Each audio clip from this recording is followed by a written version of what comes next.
So good afternoon. We'll just start off looking at the agenda, if you wouldn't mind going down. And if anyone who joins, please turn off your camera and microphone. And we'll start quite promptly. We've got quite a lot of people who want to pack in and have lots of time for discussion. So I'm Natasha Madeira from ETP and Energy Systems Catapult, part of the LESSIN team. And today's agenda, we'll just have a quick overview of the Local Energy Systems Scottish Industry Network, and the LESSIN Collaboration Manager, Patrick O'Reilly, will be giving us an overview of the activity to date, and I'll just take us forward to what we're doing now and the focus of this session. And then Tim German from the Energy Systems Catapult will be chairing our two sessions, one on hydrogen and the other on zero emissions mobility. So we'll be hearing from the Scottish Government, Scottish Enterprise, Heriot-Watt University, Edinburgh University Hydrogen Accelerator and SHECA.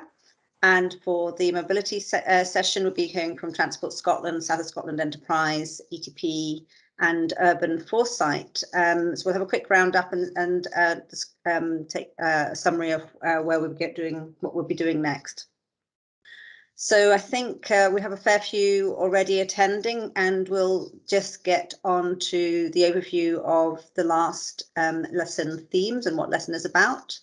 If you're having your lunch and so on, please turn off your camera and your video, and just hand over to Patrick O'Reilly in a moment. If you put questions into the chat, we will have two panel discussion sessions, and would love to hear from you and discuss your questions. Okay, Patrick. Hi everybody, welcome along to this event. So this is the launch of our second wave of activity for LESSIN, covering off hydrogen and zero emission mobility. So an exciting 5 months ahead, and look forward to working with you over those months. So I just wanted to have a little bit of a recap of where we're at in terms of the Local Energy Systems Scottish Industry Network. Our mission, as always, is helping local energy systems flourish through mutual support and collaboration. Hi, Andy. So yeah, it's great to see all the support that we're getting from industry, academia, government, local authorities, all the different members of LESSIN. So look forward to growing the membership. We're also welcoming South of Scotland Enterprise, so they're now part of LESSIN. So we have Claire Renton from South of Scotland Enterprise presenting today, so that's really great. In terms of what we're delivering, it's still what's on the screen here. So we've been hard at work delivering workshops, delivering launch events, sort of drilling deeper into some of the topics like digital and data, and working with ETP as our partners to deliver some events and workshops to help you. Natasha will be talking about the support we provide as well in terms of one-to-one support. We're building consortiums. We're understanding the challenges and working with you to hear your point of view as LESSIN members, to see where are those opportunities and challenges, and sharing knowledge. There's a lot of knowledge within the LESSIN network, and strengthening relationships. So a lot of relationship building happening in the background, and trying to keep you up to date as much as possible in terms of funding streams and anything that you need to be aware of in terms of local energy systems.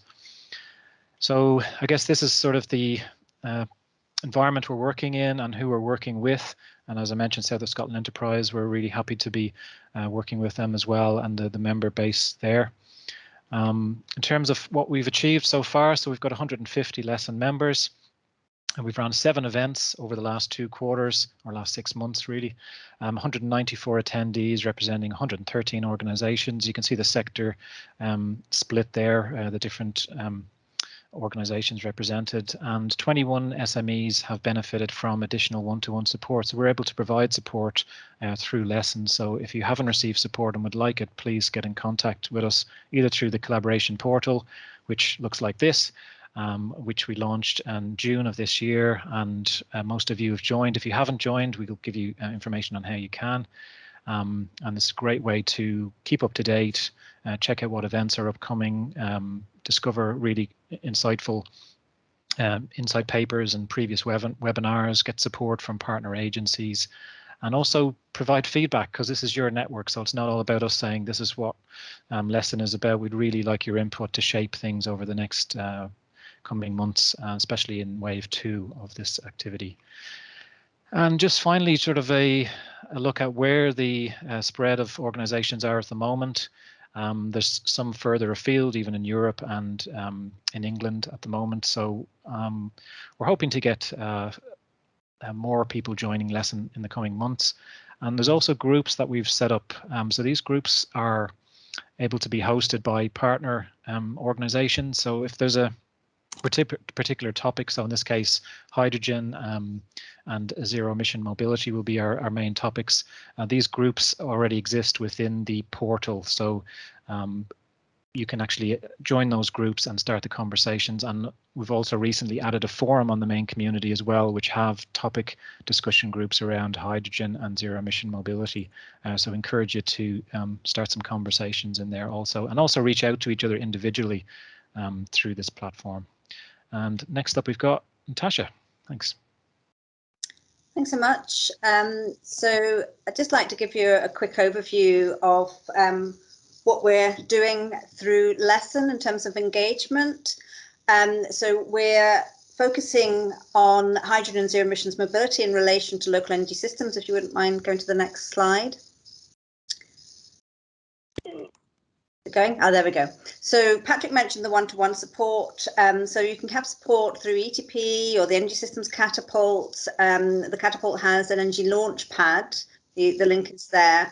But there's a whole team of expertise, but also with ETP, we have the team of business development managers as well, covering all the different energy sectors.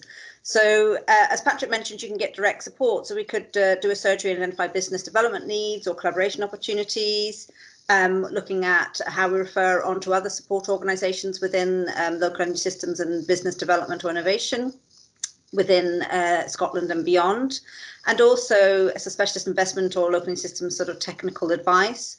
We'll look at funding calls and supporting applications for available funding. Next slide, please. We also have funding from ETP, but we try and support access to other pots of funding as well in terms of brokerage and identifying potentially consortia. So ETP has innovation support partners. We cover all of the energy sectors and we're funded through the same organisations as LESSIN, and we're supporting the delivery of LESSIN. If you go to the next one. So ETP's Knowledge Exchange Network has a fund for low carbon innovation, and you can apply from that anytime. Direct right now would be a good time, and we'll support you with application. We'll help you partner with academic partners to access expertise or facilities within the 14 Scottish universities with energy expertise, and we support SMEs business development. So it's a very quick process, just a week turnaround to get a decision, and we help you with the application. So please come to us if you are looking for funding in low carbon innovation for any energy sector. And we will also try and handhold the follow-on for funding following an ETP project as well, or connect you up with other funding pots. So we're here to help existing connection with or harmonise collaboration with existing innovation support through LESSIN, but you can also get direct support from the Catapult or ETP through LESSIN. Next slide, please. So for hydrogen and zero emission mobility themes, we're looking at them in the context of local energy systems, but this is very broad. So the kind of activities we might undertake to do that are seminar series and events, focus or working groups, solution salons. We had some in the past with local energy systems estate owners and innovators coming together on particular issues, and we'll be keeping running those for these themes, or masterclasses and guides. Patrick showed you the collaboration portal. There's a knowledge hub there for key documents and information. We also highlight funding calls and hold info brokerage events. There's a call that's opening today and closing on the 17th of December, which I think is quite crucial, which is the Scottish Industrial Energy Transformation Fund. So we'll put a link in there when I finish speaking. So come to us if you're interested in that, and we'll see if we can match you up or provide support and link you up with the organisations that help support development of funding bids. And then we encourage you to engage directly with the network. This is your network, as Patrick said. So you can, there's a sort of LinkedIn style social media stream in the LESSIN collaboration portal. So it's like LinkedIn, but for energy. So go in there. The more of you in there, the more you can connect. And we're looking for you to add in your company profile so we can start collating a members directory, and eventually that can be externally facing once we've got all the information there. We'd also like to pull together SME sort of spotlight. You can already do that in our newsletters, just a quick summary, but it'd be good if you can pull together some videos, promotional videos, and again, we can collate those and make them available for COP and beyond. We have our monthly newsletters and weekly digest that Patrick puts out. But again, you can put your news in there as well. So this is your network, and make it work for you. Tell us what you need and get involved with it. So we have some events coming up. There's one coming up for COP, which is on the 12th of November at 1:30 till 3. Again, this is a partnership event. So that's Incozy's UK Energy Systems Interest Group who are hosting it. The Catapult is organising it. ETP and LESSIN and Scottish Enterprise are supporting it. And that will be in Strathclyde University in the TIC building. Once we get a registration link, we'll let you know. So we'll be developing a hydrogen seminar series. You'll hear from Don Anderson about that. And again, masterclasses on any of the topics that we're covering, the Spotlight series on SMEs, and a range of brokerage events. So in January, we'll have sort of hit a year of developing this local energy systems Scottish industry network cluster builder. And we'll have an event with the original local energy system stakeholder group and the membership that we have already, and look at way in which we're going to develop this cluster in the future and how we are going to support it as a network. So it'd be good to have your ideas and get you involved so we can help shape that up.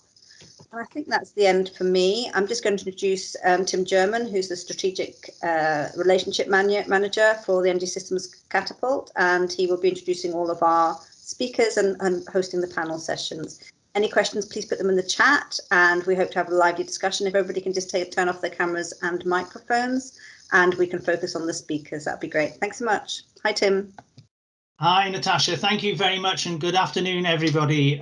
We're going to go through now a series of two sets of panel sessions with opportunity for you to ask questions and to have some discussion at the end, which means that I'm going to try and keep the speakers to their time slots and even reduce them if we're getting a bit tight. So because we really do want to get to the discussion. So I'm Tim German.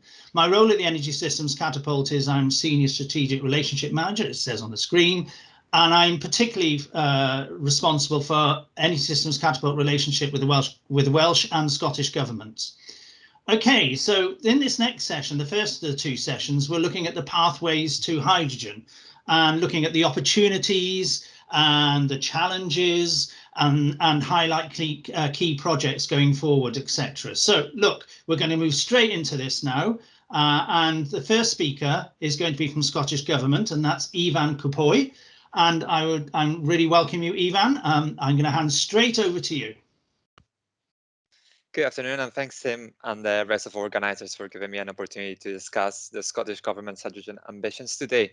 My name is Ifan Cwpwy, and I'm a Policy and Project Manager in the Scottish Government Hydrogen and Evidence and Engagement team. If you could move to slide 2, please, Patrick. Let me start my presentation taking you back to 2019, a time when most of us hadn't heard of coronaviruses and masks hadn't become a key item to take when leaving the house. Back then, the Scottish Government tightened its climate change targets to achieve net zero greenhouse gas emissions by 2045. And to achieve this, Scotland needs to move at an unprecedented pace across our whole economy to deliver the innovation, investment, and regulations that will enable a move towards net zero. In this context, it is now clear that hydrogen will play an important role in the transition to net zero, and that it could be a key component of a green recovery post-COVID-19. Next slide, please. However, something that is clear now still needed further exploration back then, and that is why during 2020 we completed a hydrogen assessment report to assess the potential for hydrogen to be deployed within the Scottish energy system and to help us achieve Scotland's decarbonisation targets.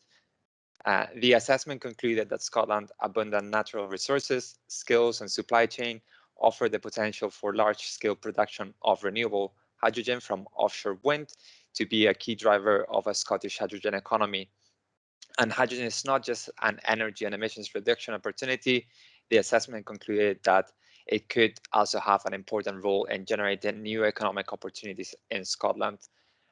Other key findings from the assessment concluded that there is a large opportunity for Scotland for bulk green hydrogen produced from Scotland vast offshore wind resources that could provide Scotland with a large export opportunity. It also concluded that the opportunity for blue hydrogen will also be key to meet Scotland's net zero plans, and that an important role for hydrogen as a fuel to decarbonize key sectors of the heavy transport system, such as buses, lorries, trains, ferries, and shipping, as well as a role for hydrogen in displacing methane in heating and industrial applications. These findings were fundamental in informing the development of our hydrogen policy statement. And the next slide. The hydrogen policy statement that we published in December last year sets out the Scottish Government's vision for hydrogen and how we can maximize our massive potential in the sector. The policy statement commits us to support the strategic growth of a strong hydrogen economy in Scotland, focusing our efforts on the development of hydrogen production capability to meet an ambition of at least 5 gigawatts of renewable and low carbon hydrogen by 2030 and at least 25 gigawatts by 2045. And we have confidence in setting such high ambitions since Scotland has access to all the key components of a hydrogen economy. Scotland has the potential to produce industrial scale quantities of firstly blue hydrogen and then green hydrogen from our offshore and onshore wind resources. The policy statement also confirms that both renewable and low carbon hydrogen will play an increasingly important role excuse me, in our energy transition to net zero in 2045.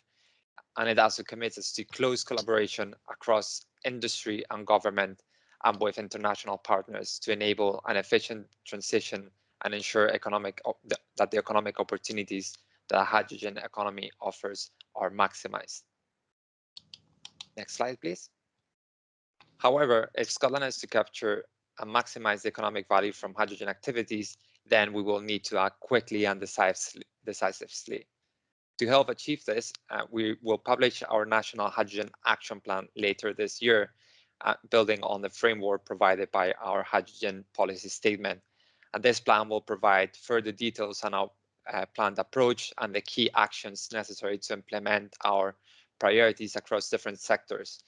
The plan will seek to provide strategic support for hydrogen research, innovation and demonstration, and the development of Scotland's existing supply chain and our green hydrogen export potential and international collaboration. Most importantly, the action plan will be supported by a €100 million program of investment to help develop the hydrogen economy in Scotland and support our ambitions to generate 5 gigawatts of renewable and low carbon hydrogen by 2030, as committing in our policy statement. It will also recognize the need for the hydrogen sector in Scotland to start now and grow quickly to capitalize on opportunities within the domestic and global hydrogen market. Next slide, please, Patrick.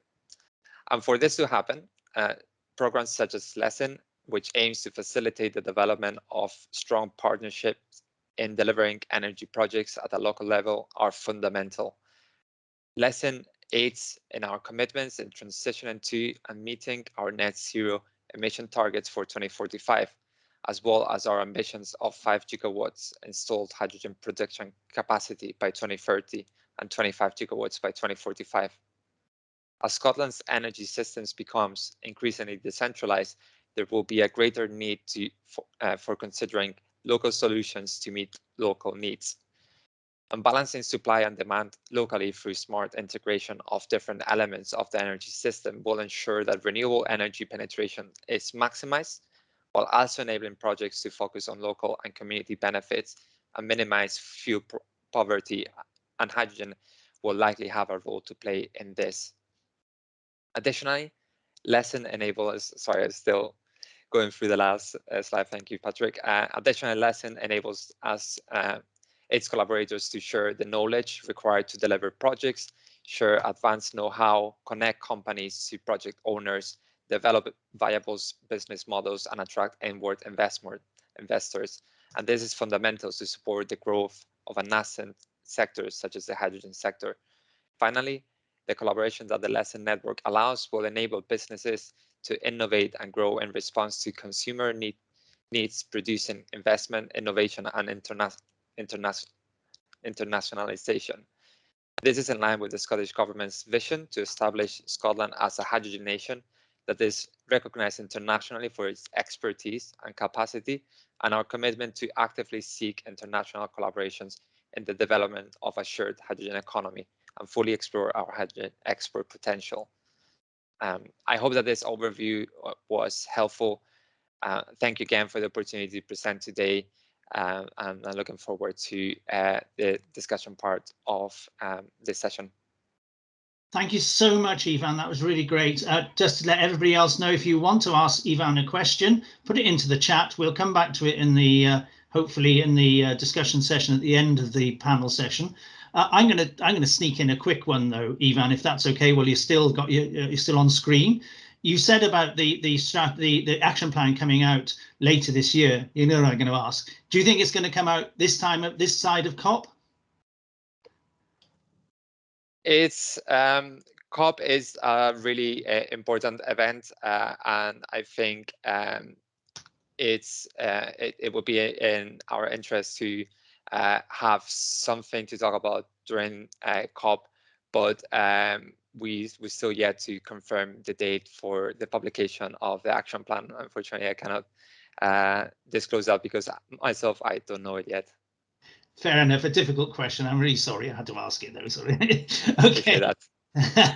Okay, Ivan, really, thank you very much. Hang around for the discussion a bit later on. We'll come back to you then. If you take a screen off, we'll now switch to our next speaker, who is Jamie. Jamie Robinson from Scottish Enterprise. Hi, Jamie. Do you want to put your... well done. There you go. It's all right. So hopefully this works. As I was explaining earlier, I've been having some bandwidth issues. So if I start to break up, I'll maybe have to turn my camera off.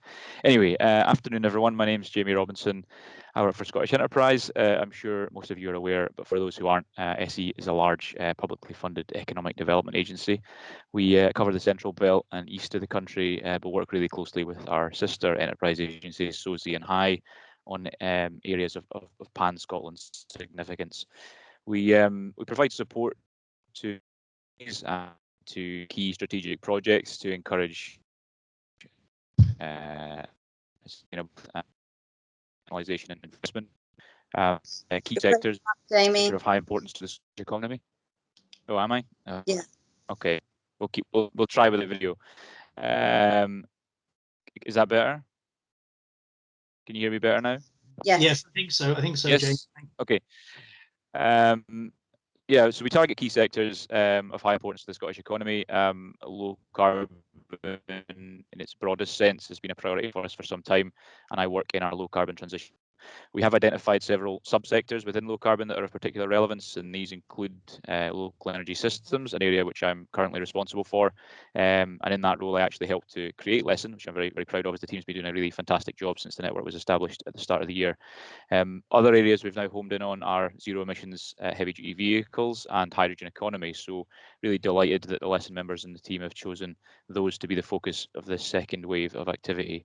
I'm also the SE lead for hydrogen, which has been taking up a lot of my time recently due to a rapid increase in activity, and it's in that capacity that I'm here to speak to you today. Next slide, please.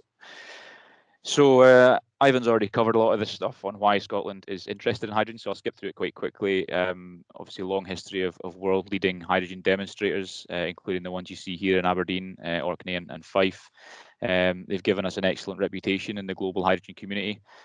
All these projects and others were delivered with the support of Scottish Government and its enterprise agencies, and they've provided a really good starting point. But we also have the natural resources to scale that up going forwards. So, 5 gigawatts of offshore wind already consented in Scottish waters, 11 gigawatts expected by 2030. This is going to be really valuable in terms of the green hydrogen story.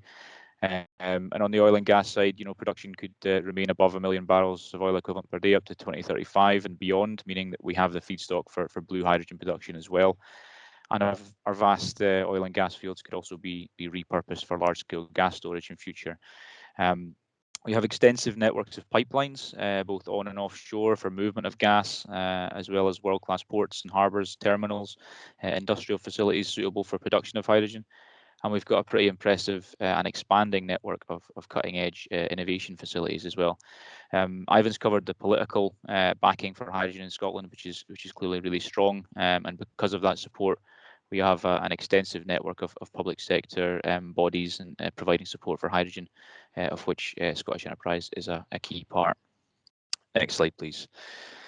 So that's why Scotland's involved in hydrogen, but why is SE involved? Well, SE is involved and leading because hydrogen is not just about decarbonisation, it's also a really significant economic opportunity. Predicted job numbers range from 70,000 to more than 300,000 by 2045. And this graph here you can see shows the GVA impacts, estimated between 5 billion and 25 billion. One of the key opportunities we see is around supply chain. We've got many companies that currently service other sectors such as oil and gas with highly transferable skills. We also have the capacity to generate more hydrogen than we can use and sell it to other countries, and in future Scottish companies could also export their hydrogen products, services and expertise.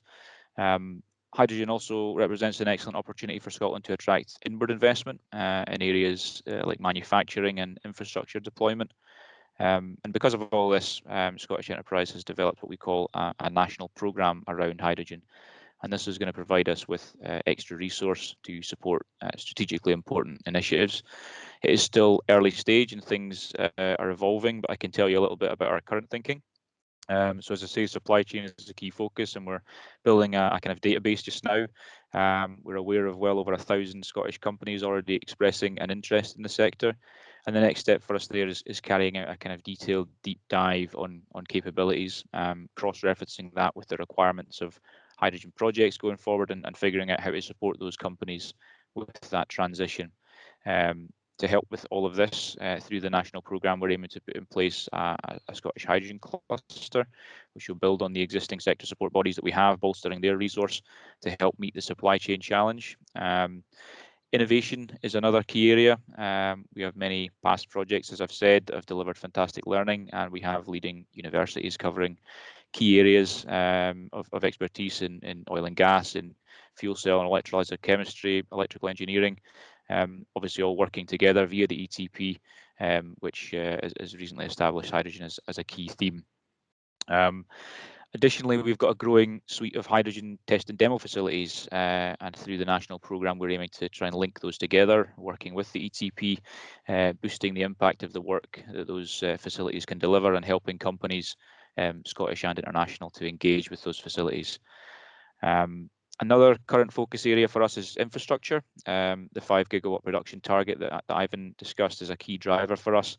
And in achieving that target, we want to maximise the economic benefit. Scottish and now UK government have both got grant funding pots aimed at this. So that's good. And we are analysing large-scale hydrogen production site requirements and engaging with potential site owners across the country to understand their plans and current capacity, and help them to try and secure investment and partnerships going forwards. Next slide, please. So I've talked a lot about strategic infrastructure aspects of the hydrogen economy, things like large-scale production, storage and export, but this is only going to be one side of the coin. I think hydrogen also has a role to play at a more local level. It is a very versatile energy vector. It can be used in a number of ways, so by its nature lends itself to integrated systems approaches. It can also play a role in local storage solutions to provide a buffer, supporting grid balancing, renewables integration. There's clearly work to be done to realise these business models commercially, but the UK government's revenue support scheme should help, and I would encourage you all to have a look at the current consultation that's out on that. I mentioned before we have over 1,000 companies identified that are interested in the space, but we do already have a few dozen companies that are active now in the space. Some real trendsetters that have been in hydrogen for a long time already. Some big companies that are really coming around to it and been around a long time but only recently moved into hydrogen, and some more recent small startups that we're looking to support. So, you know, we will be trying to support all of those companies through the projects I mentioned earlier, but I think LESSIN could also have a key support role here. the stage that the hydrogen sector is at just now. A lot of buzz, a lot of excitement, a lot of people talking. It's kind of ideal for a network like LESSIN to step in and help coordinate and facilitate those discussions. I think LESSIN could really help link up hydrogen companies with complementary offerings, and could also link those companies to other types of local energy system companies in the network. And hydrogen companies or consortia could also be linked to funding opportunities, project owners and investors through LESSIN. Next slide, please. So my last couple of slides, I'm just going to give a flavour of some of the hydrogen energy systems projects that are going on in different parts of the country just now. So Aberdeen has been investing in hydrogen for a long time now. It's one of very few cities to have 2 hydrogen refueling stations, and there's a large fleet of over 50 vehicles. It also has the UK's largest fuel cell operating at its exhibition centre, and they're about to step it up even further by appointing a private sector partner to help them deliver their hydrogen hub vision. They will see green hydrogen production developed in the city, and will start looking at new demands, including potentially heat as well. The ETZ, I'll mention, is a significant part of Aberdeen's story as well. That's the new business industrial park. It's going to include a hydrogen campus with test and demonstration facilities, as well as space for hydrogen companies to set up and grow. And the Northeast is home to many other hydrogen projects as well, and they'll all start to become interlinked in time, creating a true regional hydrogen economy there. The Cromarty Firth area north of Inverness is another emerging hydrogen hotspot with a grand vision led by the Port Authority. They're planning to deploy a huge electrolyser and lay production to vehicle demands, including transport and industry. They have major distilleries on board with the plan, and they're developing an innovation program to run alongside that called the PARS. So that's another exciting one to keep an eye on. Next slide, please. Amy? Sorry, yeah, okay, you're there, fine. And finally, a couple of other important projects to tell you about. H100 is a world-leading hydrogen for heat demonstrator with a new 100% green hydrogen gas grid being deployed in Fife. That's going to connect to 300 homes next year with potential future expansion. And Scottish Power are leading on a project at Whiteley Wind Farm south of Glasgow, which could see the UK's largest electrolyser deployed in 2023. And they plan to pair this up with local demand and then replicate that model across the country. So it's just another couple of projects to mention. That's all for me today. Thanks for listening. To take questions now or later on in the panel debate. Yeah, Jamie, thank you very much. I think it's better without your screen on, not so many Dalek-y moments. Thank you very much for that. I must admit, I was really pleased when I was working in another role. I was up in Aberdeen for a meeting, and it was the day that their very first hydrogen bus was delivered, and they offered me an opportunity to have a ride on it. I have to say, it's very much like any other bus, but it was great to be on. Right, okay, let's move on to our next speaker. So our next speaker is John Anderson from Heriot-Watt University. Hi, John. Hi, how are you? Okay, thanks. Yeah, over to you now. All right. So I'm first going to introduce myself, and then I'm going to pass over to Catriona, which is also on the hydrogen team together with me. So my name is John Anderson. I'm doing my research at Heriot-Watt University at the Research Centre for Carbon Solutions, and there I'm the co-director for low carbon systems. We have recently got a large grant in industrial decarbonisation, about 20 million, and I'm doing quite a lot of my research through that IDRIC fund as well, where I'm the co-PI, so I will talk a little bit later about that. Catriona, are you there? You want to introduce yourself? Hi, John. Thank you. Yes, I am here. Oh, hello. I'm hello from a hotel in Stirling. Yeah, thank you. I'm Catriona Edelman. I'm the Deputy Chancellor's Fellow in Energy at Edinburgh University, and working with John and the ETP as the Deputy Hydrogen Theme Leader. So my area of research in particular is the hydrogen storage aspect of the system, and really looking at that large-scale geological storage. So working on the High Store Pore project, which is an EPSC-RC funded project, and the new Horizon 2020 project looking at the feasibility of hydrogen storage in subsurface rocks. So thanks, John. Thank you, Catriona. So for you that don't know ETP, ETP is a collection of 13 academic institutions across Scotland, and we are an energy powerhouse.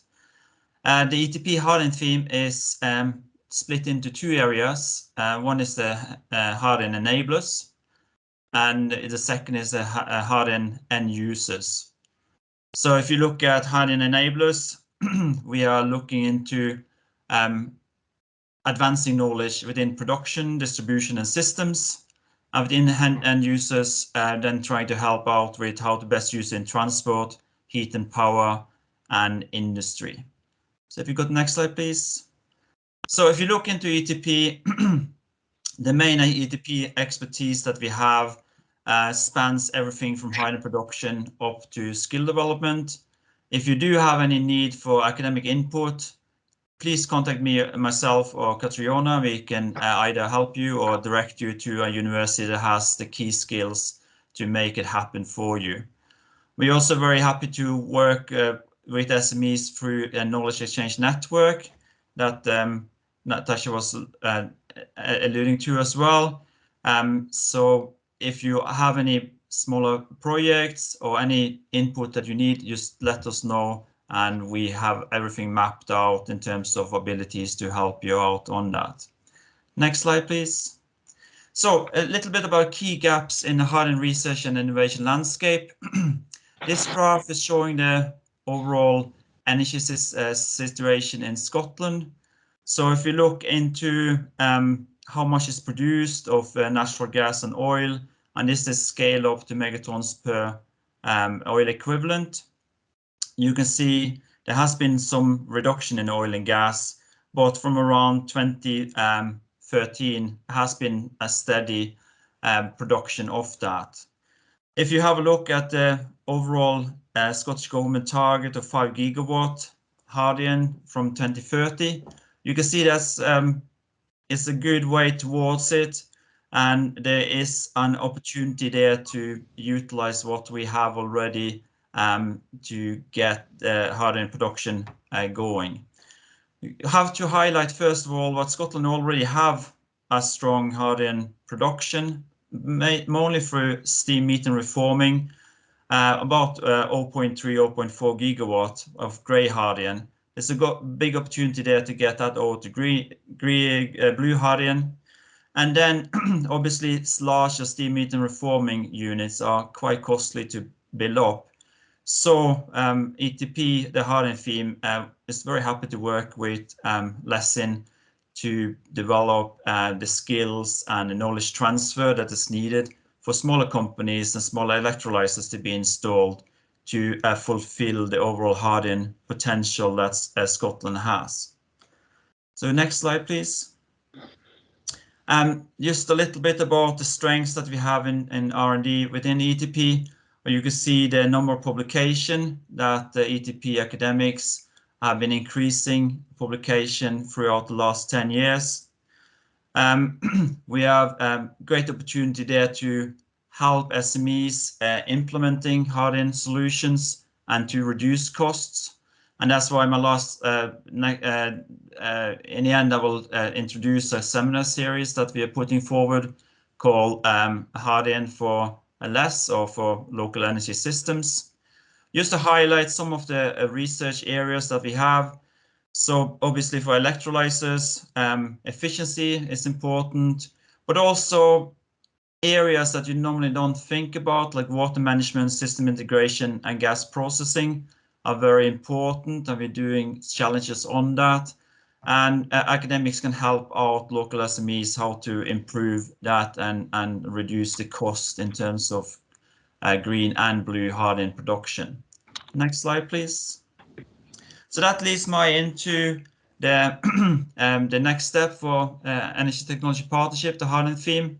So we will have a seminar series for H2 for Less.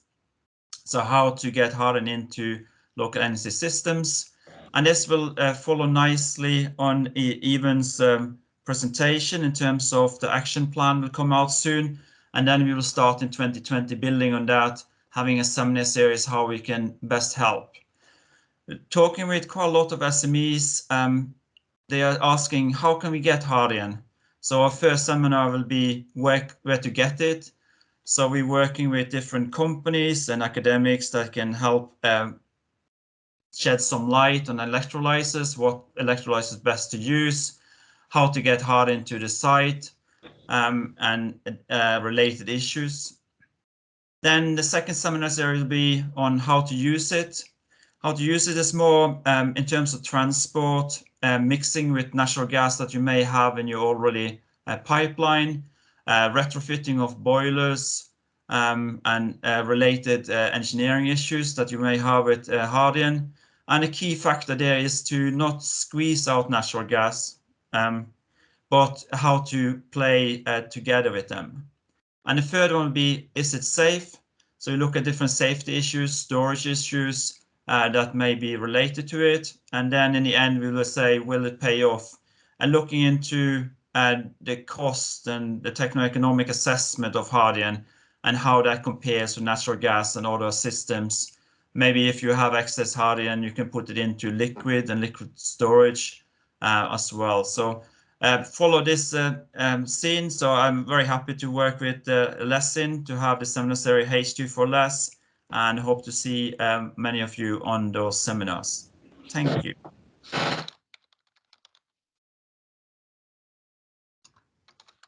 Thanks, John.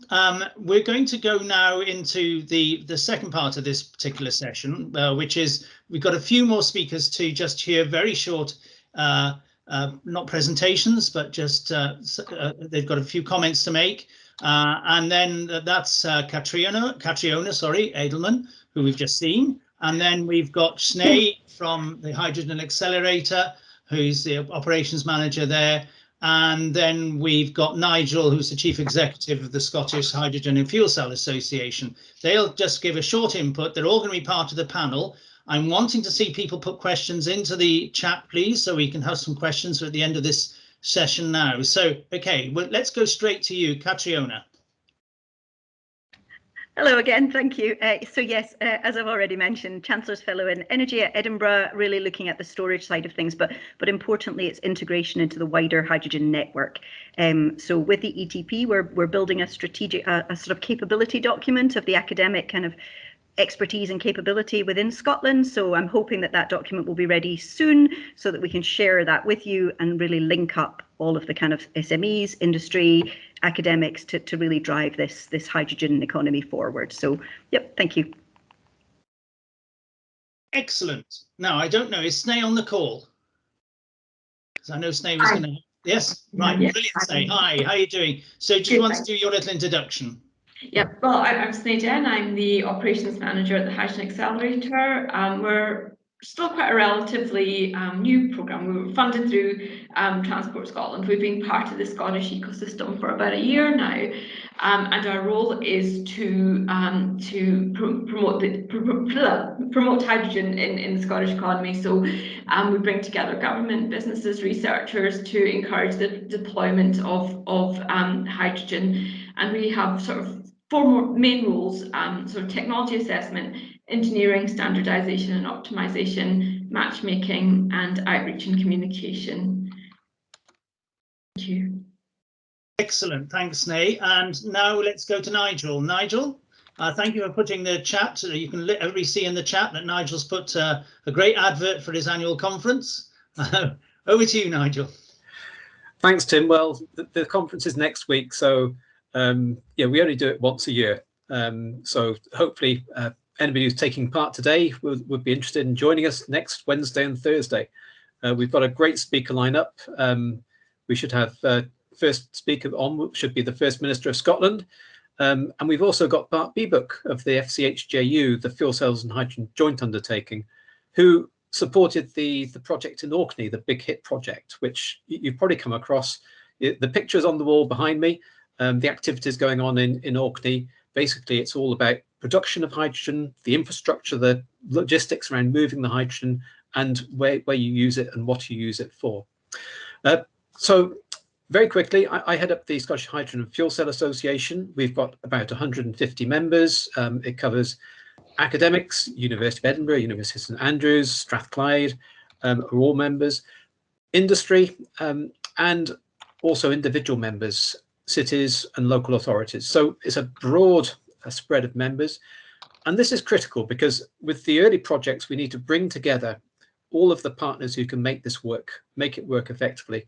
And this is what the association is about. It's about making those connections, helping the projects to happen, and starting to see the scale up of activities happening across Scotland. And I'm sure we'll come back to this topic of scaling up hydrogen during the panel discussion.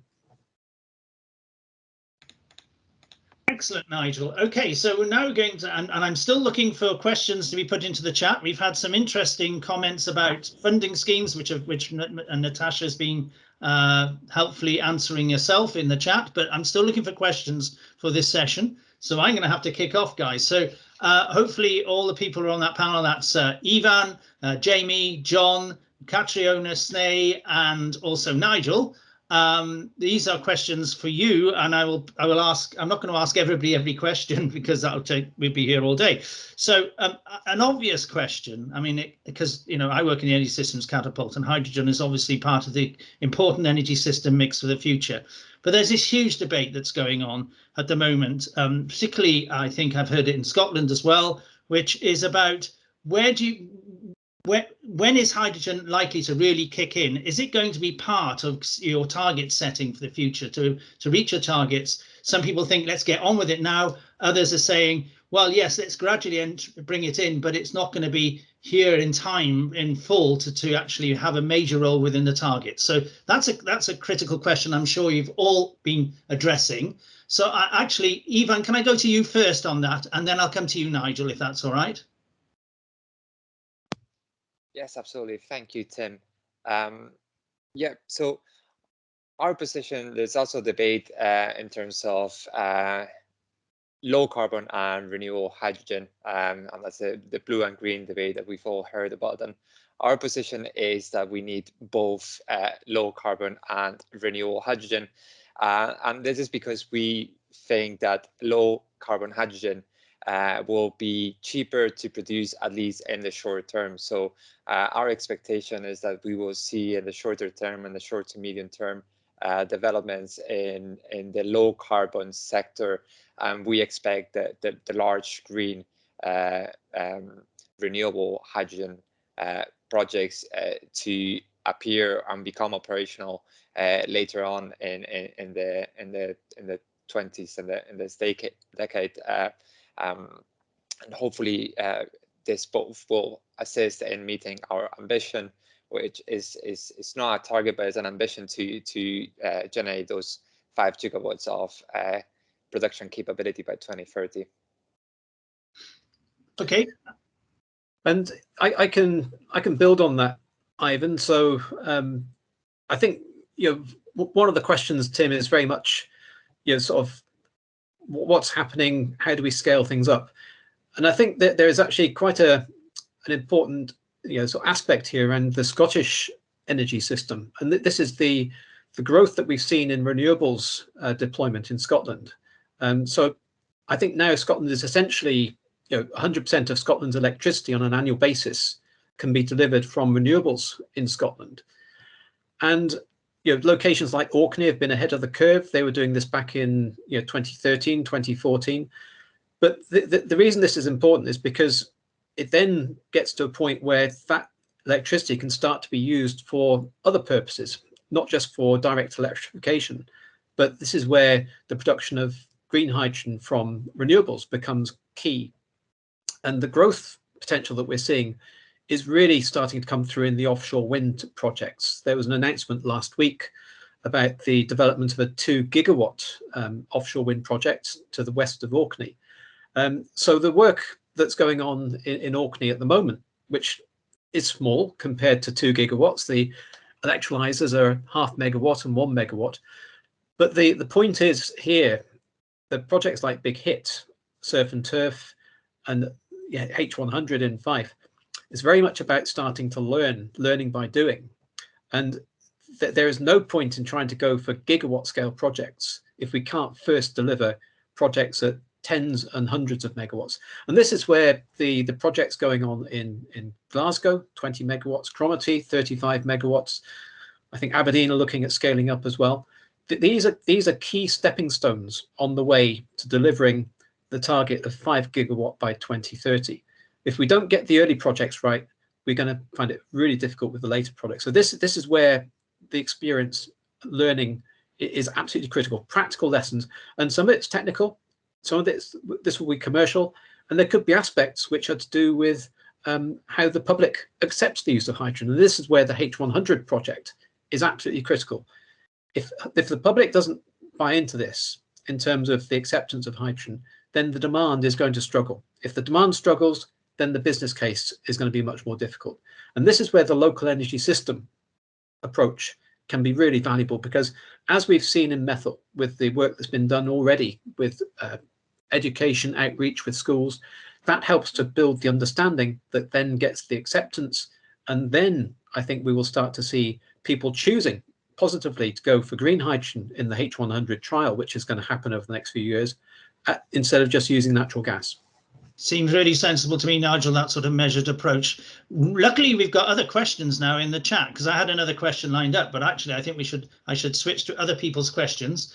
So the first question in the chat is Nigel, who's on the call, this is Nigel Goddard, and he says, can the panel comment on the energy efficiencies involved in production, distribution, and end use of green hydrogen, including in end use in the domestic sector? So what's the end use in domestic sector? So actually, shall I go to you, John, on this question first, and then maybe Sneh after that? Yeah, so a green production of hydrogen is very efficient. You can have up to 90% conversion of electricity into hydrogen. So it's very, very efficient. Just to build a little bit on what Nigel was saying before, having a large-scale hydrogen production, which is very efficient transferring electricity into hydrogen, which is basically a storage of wind power, will give you alternative to natural gas. And as we've seen lately, natural gas prices are fluctuating a lot. So that will give Scotland and also Europe a chance to offset some of the larger costs that might arise with natural gas. So I think it's a good way to look into green hydrogen if you can scale it up and learn from the different projects that Nigel was mentioning. And then we can scale it up to have like a offset and play tandem with natural gas in the future. Okay, and Sneh, particularly on this domestic sector, I don't know if you've got any thoughts on that. I think I agree with John's comments there. I also think it's really important from an economic perspective to sort of consider, if you have an excess resource, even if efficiencies are slightly lower, there's that economic, advantage is still that if you've got a resource that is cheaper, you're making up in that win. Plus, the lower carbon emissions it's a winning situation. Thanks, Nate. There's a question from Malcolm Douglas. The question is about battery technology. What is your view regarding battery technology, battery production, battery storage alongside hydrogen and hydrogen fuel cells? Let's have, who haven't asked so far? Well, I'll come back to you in a minute, Jamie, on this one. But actually, Nigel, will you start on that one again? Thank you. Yes, thanks, Tim. And I think the answer is, this is about scale. If we're looking at very small distributed energy storage, I think batteries absolutely have a part to play, up to, potentially up to megawatt hour scale. But as you start to go larger, and what we need to think about is not just meeting electrical loads, but it's meeting heat loads and how we actually do that. The seasonal demand, the scale of the demand is such that, I don't think battery storage is economically viable. Technically, yes, you could do it, but economically, I think it would be a non-starter. And I think this is where, when we talk about efficiency, we need to look at a whole energy system approach. And people start to say, oh, when you start with electricity, take it, you put it in the battery, get it all back. That's great. But let's just make sure that when we put all of the renewables out in the field, that we don't start to curtail the renewables because we can't actually then capture it all at the right time. So look at the whole system. Look at how you get as much of that energy from the wind or the solar into the system and then use it effectively. That's what is real efficiency. Okay, so Jamie, you've been working on energy systems in your role. What's your thought about what Nigel's just said? Battery economically no starter, battery storage, sorry, economically a non-starter. Jamie. Well, I think it's Nigel's comments were to do with the scale, and I think it's absolutely correct. I think the most important thing to remember here is that when we're talking about batteries and hydrogen, we're not. They shouldn't be discussed as if they're competing technologies. We're going to need both to deliver what we want to deliver in terms of decarbonisation. It is going to be very much a horses for courses situation. Sometimes batteries will be the best solution technically and economically. Sometimes it might be hydrogen. And in a number of cases, they're going to be complementary. I mean, for example, in a fuel cell vehicle, you need a battery as well. So, we need both of these things to come forward. And from our perspective in Scottish Enterprise, there are economic opportunities for Scotland associated with both. We're pursuing opportunities to have battery manufacturing going on, battery assembly going on in Scotland, and that's going to bring jobs. And similarly, as I said in my presentation, there's a huge economic opportunity associated with hydrogen. So we are definitely pursuing both. I think a good example of that is the work that's going on at MSIP in Dundee. So that site is really on a kind of twin track approach, supporting both battery technology and hydrogen technology. There's going to be space on that site for companies working in both areas, and hopefully having them co-locating like that will increase the amount of collaboration happening between the two. Okay, I'm going to ask the next question. I'm going to start with you, Ivan, if that's okay. This has come from Rosie McGlynn. It's a challenging question. TNUoS charging in the north of Scotland has been highlighted as a major barrier to future renewable generation being located up in the north of Scotland. Do the panel agree that if we are to achieve cost-effective green hydrogen production from renewables, we need to reform the TNUoS charging in the immediate future? Now, I have no idea what's in your action plan. Ivan. Thank you. Yes, network is going to be a fundamental part of the action plan. Hydrogen as a vector that affects many different sectors will have an important consideration. And in terms of the charging issues in the north of Scotland, this is a challenge that we recognize, where hydrogen has been poised in a few instances as a potential solution. But like we said before, the growth of hydrogen will be in parallel, or the growth of green hydrogen will be in parallel with the growth of renewables in Scotland. And for that to happen, we need to have a network that it's capable of supporting that. Great. Tim, can I just add a comment to that? Yes, because go. The question is kind of implying that you have to produce the renewables in the north of Scotland and transmit it as electricity to wherever else. But actually, again, this comes back to the point that Jamie made about batteries and hydrogen being complementary. This is actually where the power transmission and the pipeline transmission of hydrogen could be highly complementary. And there are a lot of pipes, as Jamie mentioned, in the North Sea, which could be repurposed from gas duty to hydrogen duty. And that allows you the potential to move energy, not at 1 or 2 gigawatt scale, but heading up towards the 20, 30, 40 gigawatt scale. And that essentially could be one of the ways that the whole of the north of Scotland, the North Sea area around Scotland, could be opened up significantly to producing green hydrogen at scale and then moving it into the locations and markets where it might be needed. But at the same time, I think we also need to think carefully, because that isn't really a local energy system approach, Tim. That is starting to go back into a much wider system, and think at the same time about what can we do to actually maximize the value to the local area from that hydrogen. And I think there's a good precedent, Tim, if you look at what they did with the hydroelectric systems, in the west of Scotland, producing aluminium from hydroelectricity. That was about using the energy and actually adding value to that resource. I think we can do the same with hydrogen. We could actually add value to hydrogen produced at scale locally. It could be producing ammonia, it could be producing methanol, it could be producing other products, as well as connecting it into the larger scale distribution network. I love that answer. Really good. Thank you very much. I'm going to ask you, Catriona, have you got any thoughts on that particular question in your work you've been doing? Sorry, Tim, in respect of? In respect to the TNUoS, does TNUoS need reforming?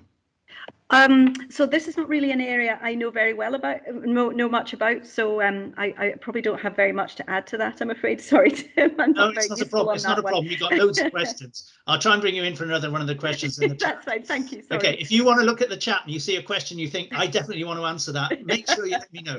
Okay, the next question, we've got just about another 4 or 5 minutes, so we'll try and answer them very quickly if you can. The next question from Graham: do you see hydrogen predominantly as a means to balance renewables with demand, or are there uses which it will be a primary fuel? Which will be the key uses? Okay, let's go to John. So hydrogen can be a key use for different purposes, depending on what kind of form it is.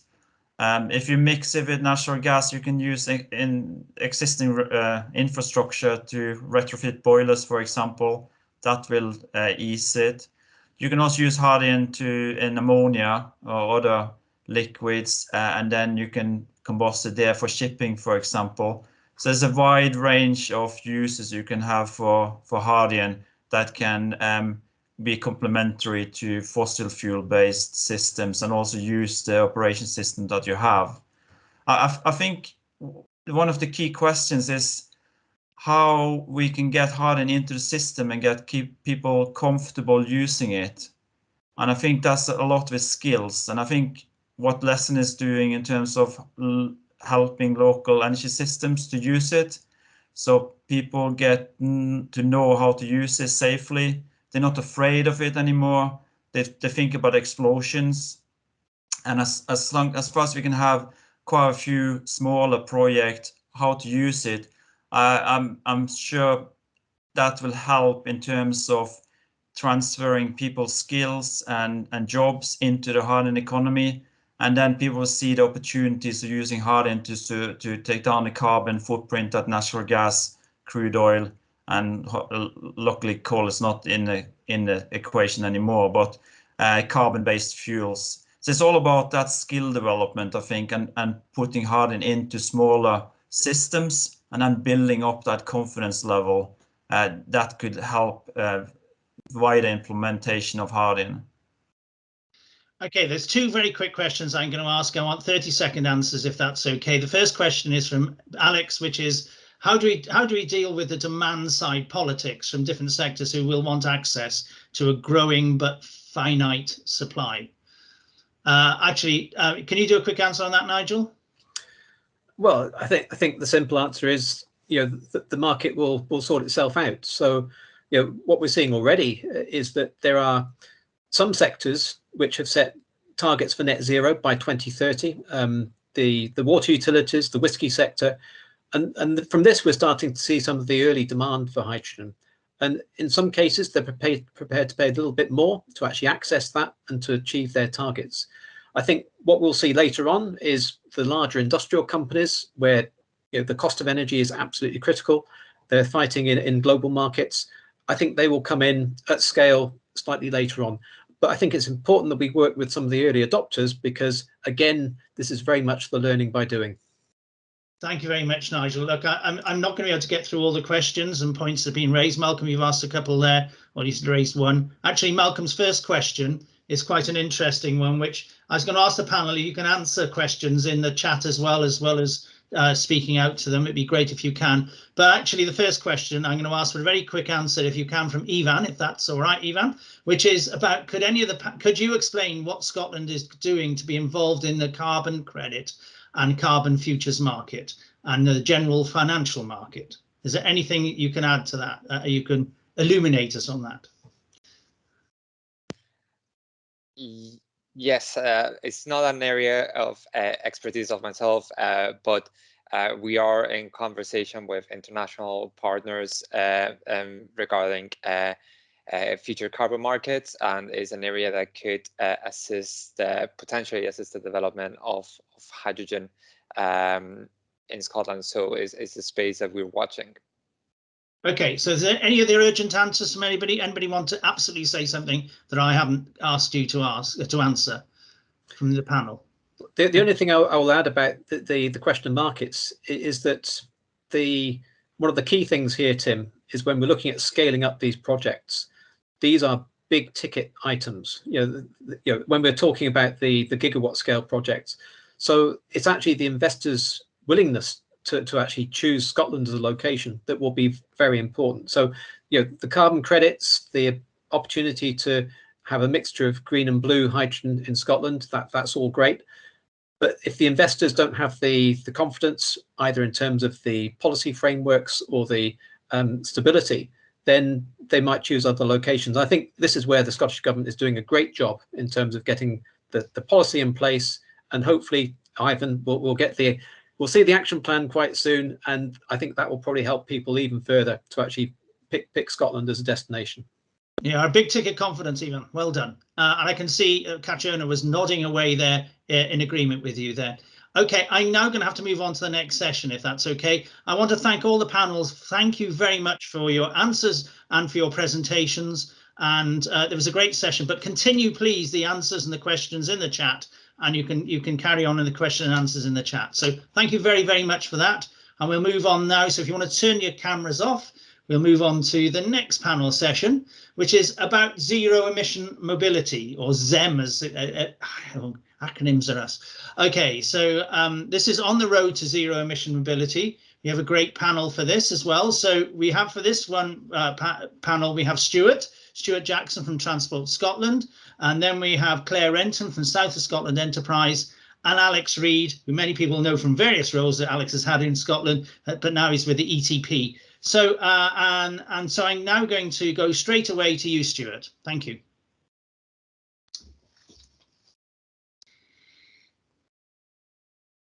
Stuart, you were there? Oh, yep. I am. I'm just there trying you to come off mute. Yes, hello everyone. So if you can go to the next slide, please. My name's Stuart, and again, if you can. So yeah, my name's Stuart Jackson. I'm the team leader in the Low Carbon Economy Directorate of Transport Scotland. I lead on innovation and skills. So just to explain how we work as an organisation, we have within the Low Carbon Economy Directorate, there's 3 parts. Very much linked to sort of technology readiness levels, if you like, from innovation and skills, and trying to ensure that we get investment for development of the supply chain on the left-hand side, through our accelerator team, who are trying to scale up the amount of zero-emission transport in Scotland, and then our fleet and infrastructure side, who are putting in charge points, for instance, at the moment, so very much in the marketplace. So really, our whole aim is to try to ensure that we get as much zero-emission mobility as possible in Scotland, but with the twin aspect of not just reducing emissions, but trying to ensure that Scotland benefits economically as well. Can we have the next slide, please?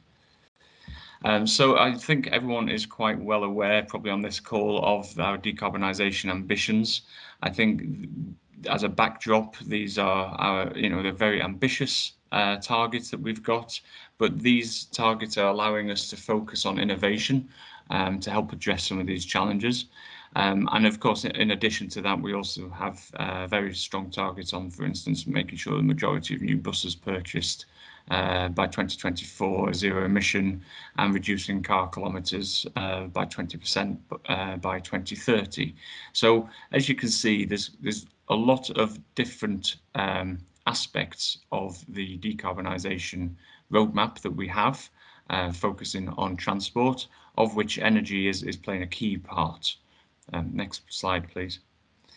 So the way in which we're trying to tackle this issue from our standpoint in the innovation and skills team is to try and build an innovation ecosystem for Scotland, and ensuring that we've got all the right types of capabilities in terms of testing, trialing, scale up, manufacturing, all taking place and on offer in a holistic way, so that whenever a business has a need, that they can come and join anyone hopefully on this call, on this panel, and we can fit companies in to get the best support that they can possibly have.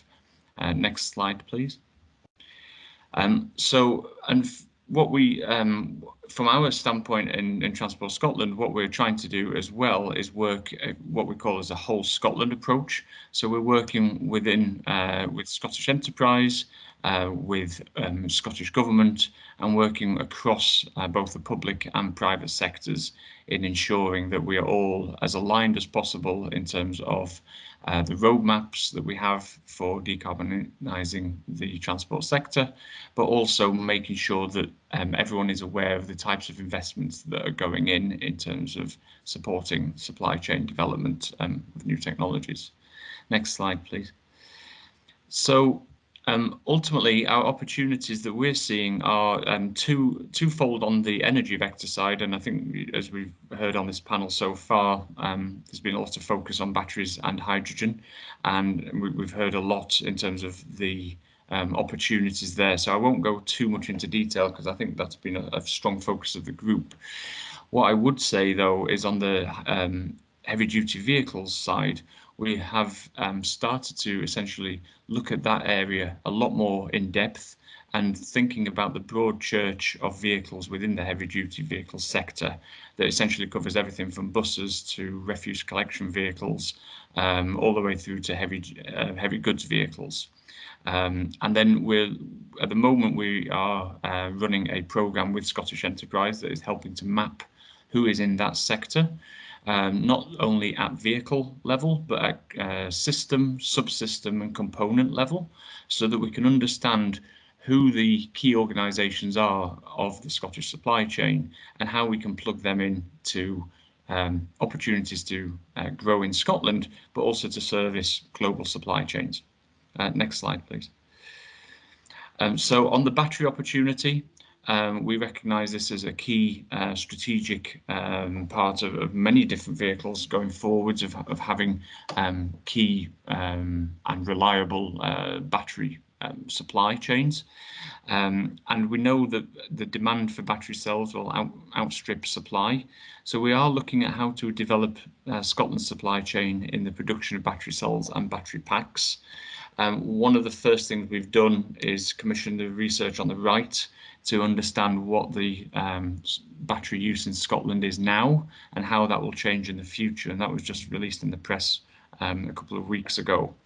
And what we're seeing here is there's an opportunity for us to reduce the reliance on overseas markets, but also to look at the production of batteries as well as battery recycling, which we see as a new space that will emerge, which could bring economic opportunities as well. On the next slide, as we heard from Ivan, the hydrogen action plan is to come out very soon. And what we're trying to do from Transport Scotland standpoint is make sure that while the policy is very much focused on trying to scale up supply, we're trying to make sure that the transport sector and the projects and trials and innovation is going to try to develop a demand side that complements that, and that actually, like Nigel was just saying, different trials could take place that will look at either hydrogen supply directly to vehicles or hydrogen used for battery to store energy in batteries, which then can service vehicles. So look at different ways in which you can try and pool that expertise together. So that's something that we are also trying to work on that front. Next slide, please. I'm conscious I've got 3 minutes left. Interestingly, when we look across a lot of the projects so far that have got funding from the UK government, we can see that there's a lot of interest in the battery development side. But we're also seeing a lot of off-road work vehicles, HGVs and ambulances. So that plays into the what I've just said about our current focus on batteries, hydrogen and HDVs, and that sort of gives a sort of a short snapshot of different activities there. From a Scottish Enterprise standpoint, they have a suite of different support. So from the Sustainability Cluster Builder, which is trying to pull together everyone in this space from a transport perspective, all the way through to innovation challenges, where we've just closed with 23 applications looking at feasibility studies for further HDV pilots. Next slide, please. So in summary, we're doing a lot, especially on the HDV side. There's a few links here in terms of what we've been doing with buses and the SULEBS funding that's supporting the bus sector as well. And it's probably worth mentioning that there's significant investment going into zero emission testbed capability, both with DER and with Locate. Locate being at MSIP in Dundee and DER being based at Strathclyde. But I think going on to the last slide, I would say that the ask of LESSIN from this is that we really do need to think of how we can connect, and especially for businesses. So we just had an industry advisory group meeting earlier this week, where industry is saying they are very keen that we link up all the different support across different technology readiness levels and manufacturing readiness levels, so that we can guide companies through the whole suite of the innovation landscape that we have. Linking demand to supply of green fuels.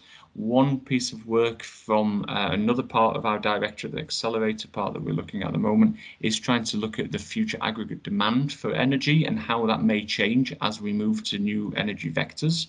And we're trying to understand that to then understand what that means for transport and how we operate with transport. Ultimately, as I said, we want to grow the supply chain in Scotland. So that means linking those transport opportunities to innovate with the Hydrogen Action Plan, as well as our plans for battery development in Scotland, and making sure that there's demand and supply moving forwards at the same time. And the final thing I would say is the skills area is also a big gap, and especially on hydrogen, where we are hearing leaders of companies not necessarily knowing what training they ought to have, where to go, and actually there may actually already be a suite of training that is been working for, say, oil and gas, of handling high pressure gases, which we need to start transferring across into the transport sector. So the more work that we can have between the transport and energy sectors coming together, it not only helps on the innovation side, but it also helps on the skills side, which we need in order to be attractive for future inward investment as well. And that's me. Stuart, that's great. Patrick, can I just actually go back to Stuart's last slide? I just want to ask everybody a question relating to that. Stuart, I'm just going to ask everybody, maybe in the chat, you can maybe ask some questions around this, but maybe you can put some thought to Stuart's points in that slide there. I mean, LESSIN has a role to play, absolutely. So maybe even think about that in particular against these 4 points that Stuart's put, but also to consider what more generally in those 4 points you may have thoughts about and considerations about, because they are really, really important areas. I mean, I'm particularly interested, Stuart, in that last one about skills for leaders, but not just for leaders, for the industry as well going forward, because one of the things that we're looking at, for instance, is how everybody in the different parts of the energy system understand the other parts of the energy system, and how you have to get them to think more systemically, if that makes sense. Anyway, look, let's move on. Thank you very much, Stuart. That was great. Questions, please, in the chat. And now we move to Claire, who's ready on screen. Thank you, Claire. So Claire Renton is from the South of Scotland Enterprise and the new Enterprise Agency. Hi, Claire. Hi, thank you, and really happy to be here today. So yes, we are South Scotland Enterprise, or if we like to call ourselves SOSE. So I'm one of the head of areas. I'm based down in Dumfries, and I'm leading on economic development and infrastructure. So that's everything that sits around our businesses and communities, from construction, property, of course, energy, which is why I'm here today, tourism, digital learning and skills, creative industries, because very much with the theme of today, it's about collaboration and working together, and it's all integrated in terms of energy, which we're here to focus about today, and transport are key items, but they fit into everything else. And what we've got to really look is that whole system approach you were talking about, to say that if we are going to make a difference and our focus is on transition to net zero, then it has to be across the board. Next slide, please. So just a quick item, I have muscles into the agenda here, so I will apologise and not. We're the new agency, we came into being last year in April, and we are very much alongside our sister agencies in terms of High and Scottish Enterprise, but I guess the twist with us really is around that we have an economic imperative as well as an environmental and social imperative. So it's really important that we look at everything in the sort of the whole round of an opportunity for the south of Scotland. Embedded in our proposals are around inclusive growth and fair work, and consistent with all agencies on the public sector. You know, fair work is really important to us, and particularly this area and sector about promoting benefits and making people's lives better as a result of the investment. Next slide.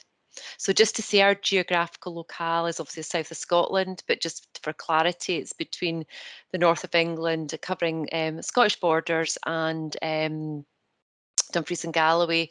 And like our colleagues in Highlands and Islands, we have a lot of challenges with the rural location and the spread across the region, but then making sure that we take in terms of our the positives. You know, we're close to Ireland, we're right in the centre of the country, and really good coastlines, which provide lots of opportunities as well. Next slide, please. So in terms of what we're here to talk about today, I know this slot is around transport, but as I said, it's so much more for us than just around transport. We have set up our Energy and Transition Group, and we've now got a Net Zero Commission, because we really focus, Martin Valenti's come on board with us, and everything that we're doing is really around focusing around decarbonisation and supporting transition, not to a net zero, but to a carbon positive economy. So it's really looking about this as an opportunity for us all to make changes and work together to actually create an economy which provides carbon positive solutions. So we've got our energy transition group up and running, and it's really focused around these key areas. We know we've got a lot of challenges, but we want to use our natural assets as an opportunity. And a bit like everything we spoke about today, it's a combination of all these things, from our leadership to our infrastructure to learning and skills. We know that's really key, and we need to really think about transferable skills, that we really want to support our SMEs, and that's really important why we are part of LESSIN now, and we're really enthusiastic about this collaborative approach across SMEs and research and academia is absolutely key to making this change. Communities are really important for us, and when we're talking about local energy solutions, actually a lot of our communities want to be part of this discussion, and the decarbonisation of our heat systems and travel, which is going to be really key. And I think government are meant to be making some announcements and key strategies today, so it'll be really worth watching this space as well. We've developed a strategy called our Powering Change, and anybody that's needing any bedtime reading, that's on our website, but that's really focusing using energy to effectively power change across our region. Next slide. In doing so, we really want to be innovative. So beyond just looking at sort of the energy systems and networks, we really want to focus on around data and around digital. And I've listed some here of some of the key partnerships that we're taking on board. We really feel that the digital and data agenda is key in driving this change across all our sectors. If we know what we're doing and we know why we're doing it and we have the technology, then we can make that change. We're working closely with our local authority partners, Dumfries and Galloway and Scottish Borders, around really pioneering and challenging on transport. Everything from your active travel, because again, it's got to be a whole system solution, from your active travel, working with Sustrans, right the way through to the electronic systems, the decarbonising of our agricultural vehicles, our transport vehicles, and looking about, you know, from a hydrogen perspective. We're also working with SRUC and the Industrial Biotech Centre on ammonia, and looking at the production of electricity, and particularly in a localised aspect. So we know we've got some really good skill sets. We've got some really good supply chain, and what we're doing is creating these partnerships with the likes of the 5G Centre, which has been secured for the Crichton campus, and I know they're represented on the group today, which is really great to see. And with key items like CivTech. CivTech present huge opportunities with our challenge and sprint programme. For those that haven't had a look at that, it's about taking a wicked issue, and they put a call out and get the digital experts to come and bid for that. Also, another key partner that we work with closely is Interface, and again, they're really helpful for us in terms of identifying academic expertise in relation to this. Next step.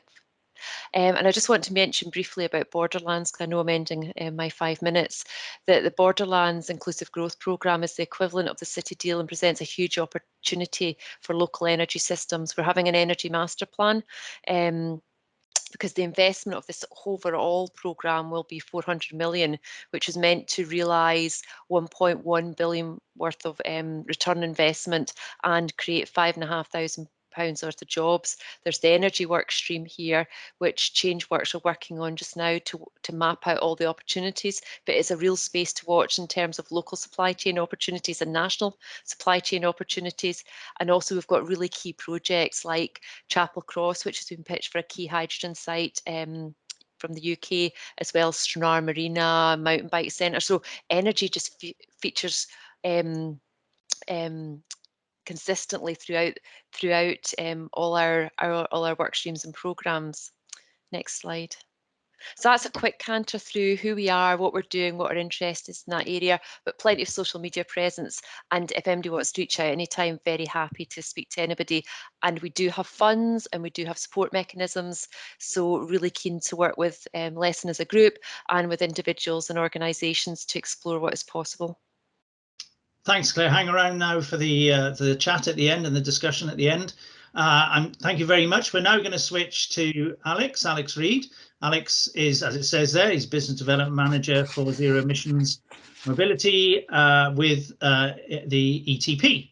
Hi, Alex. Good to see you. Hello, Tim. Good to see you again, and good to see so many familiar initials on the screen and a few faces as well. So thank you, everyone. Yes, so I, in the last few months, have joined the ETP as a Business Development Manager for Zero Emissions Mobility. And Zero Emissions Mobility, from an ETB standpoint, is one of the new babies in the fold, so to speak. And it's been added as a theme because, and it's been touched on already, it's been recognised that we need that strategic focus on mobility in order to achieve the grander outcomes that have already been articulated today.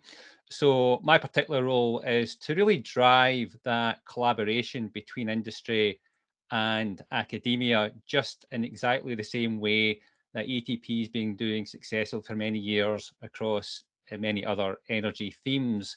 Now, I think it's important to say that because the ZEM is one of the newer child, so to speak, in the ETP fold, we shouldn't forget that the nature of transport mobility is very much cross-cutting. So, of course, today is very much about that interrelationship between hydrogen and mobility.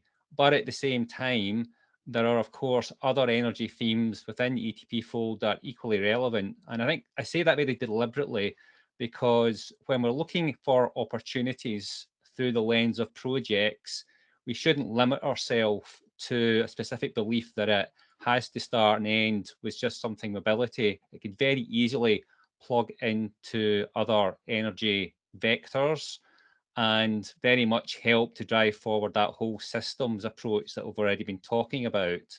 So from my standpoint, when I'm looking to see the value that I can add into the community, it's very much about looking across the board as well as inwardly as well. Just go to the next slide. Okay, so to keep things really, really simple, I think we've all described very clearly already that the key to success from an opportunity standpoint is identifying those collaborative R&D opportunities that bring together SMEs, academia, and where needed, corporates as well. And we've already heard some examples of where that's actually working. However, it's also important to recognise that in many ways, the eking out and identification of those opportunities takes time and takes effort. And I know Stuart on one of his slides was identifying some of the projects that have already been taking place, funded by UKRI, by Innovate. But at the same time, there are undoubtedly lots of other SMEs out there and also lots of other academic researchers out there who, when we bring them together, can help us to move forward and achieve the strategic goals that we have for Scotland when it comes to net zero. And that's something that we all actively have to play a part in. And I think it's very important that LESSIN takes a lead in that, because in terms of trying to be as agile as possible, we have to make sure that we're bringing those different stakeholders together as quickly as possible and connect them to each other, and then obviously identifying where the projects can start to emerge from as well. So for me, my role is very much about working at the pointy end of that and really putting in the hard yards to identify the who as well as the what, and then joining the dots. And that's very much about the how, isn't it, in terms of how do we actually bring the relevant stakeholders together around very well prescribed projects. And in that regard, and as Stuart touched on earlier, we have to look very prescriptively at the type of projects that are ultimately going to lead to commercialised products and services that grow Scotland's economy, from a manufacturing standpoint, for example. So that's very much the challenge ahead of us. And it's very much the one that, from an ETP standpoint, from my standpoint, I want to make sure that I'm helping to take a lead in. Just go to the next slide. Okay, so I'll briefly cover this because we've talked a bit about projects and things that are happening already, but I think what I want to do here is just help reflect on what we're looking at locally, because ultimately LESSIN's very much about local energy systems. And I think it's important that we learn from what is working well already. And we've already heard about the Aberdeen hub. We've already heard a little bit what's happening in Glasgow in terms of gritters, in terms of bin lorries. And it's also very well documented, of course, in terms of what's been happening around Orkney in terms of hydrogen integration with various forms of transport, including ferries. And then slightly outside of hydrogen with batteries, looking at flights as well for short duration flights from different islands and across to John O'Groats, where there's been the trials happening as well. So there are examples of where this is working well. But of course, what we need to do is really find and ramp up more of those examples that demonstrate at a local level that we can bring together various forms of transport, particularly heavy duty transport and hydrogen. If you want to go to the next slide. Okay, now, again, just to eke this out a bit further, because again, Stuart touched on the fact that there is quite deliberately a focus on heavy duty cycle vehicles and looking to see how we can actually develop supply chains or specific aspects within supply chains around that. But I think what I'd like to reinforce is just the sheer diversity of vehicles that we're talking about, and then underneath the vehicles themselves, the systems and subsystems, because ultimately, as we're seeing already, there are challenges around how we decarbonise heavy duty cycle on-road vehicles, but at the same time, a whole bunch of challenges around how we decarbonise off-road vehicles as well. And let's not forget that Scotland, albeit a relatively small country, does have quite a large amount of off-road vehicles when we think about it from a forestry standpoint, from a quarrying, mining and construction standpoint as well. So these are some of the harder to tackle types of heavy duty vehicles that need to be decarbonised. And again, I think in terms of collaboration, it's very much about identifying where is Scotland best placed to really take some form of leadership standpoint when it comes to developing the technologies that help to decarbonise these types of vehicles. And indeed, more from a locational and testbed standpoint, what value can Scotland add even further when it comes to testing, demonstrating how these types of vehicles have been decarbonised as well. Next slide. So yeah, in terms of opportunities and challenges, I've just pitched this slightly differently to what you've seen already, because I think you can look at this in a few different dimensions, both the near term and long term, and also in terms of some of the more immediate and longer term market forces that we are experiencing and will be experiencing.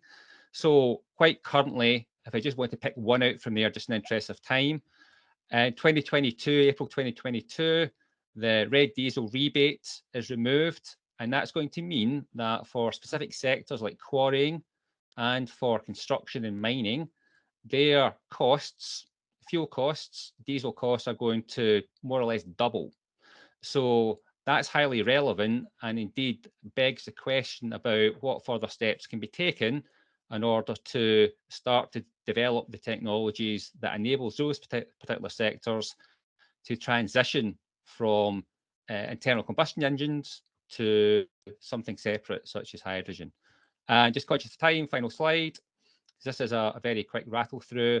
I wanted to end just by highlighting funding opportunities as well, because ultimately for a lot of you that are on today, you're very much interested in where funding is going to come from.